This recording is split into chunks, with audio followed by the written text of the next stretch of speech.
নমস্কার বন্ধুরা, আরেকটি ব্লগে আপনার স্বাগত জানাই। তো সকালে ঘুম থেকে উঠে পড়েছি, দেখুন ঘরের কি হাল হয়ে যায় সকাল সকাল।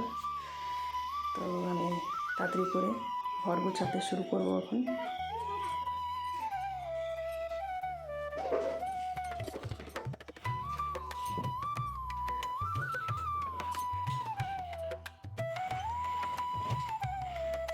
তো তাড়াতাড়ি করে ঘর আমি গুছিয়ে নিলাম সকাল সকাল।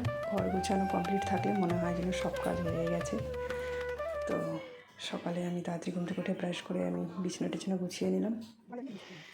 তো দেখো গুছিয়ে নিয়েছি আমি আমার ঘরটা পরিপাটি করে, যতটুকু পারি আর কি। এরপরে আমি চলে গেলাম রান্নাঘরে। বাসন ছিল বাসি অনেকগুলো, সেগুলো ধুলাম।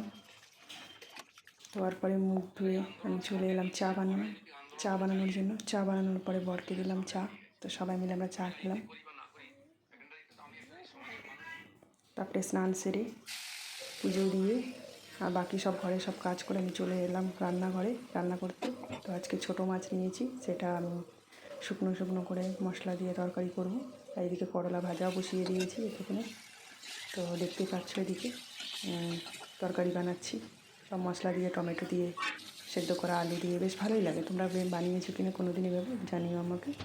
তো এইভাবে বানানো পরে আমি মশলা কষানোর পরে জল দিয়ে দিলাম, তারপরে মাছ দেবো, ব্যাস রেডি হয়ে যাবে। এরপরে আমি দিয়ে আসবো আমার বরকে খাবার। বসে আছি অলরেডি। তো আজকে এই ছোটো মিনি ব্লগটি আপনাদের কেমন লাগলো অবশ্যই জানিও।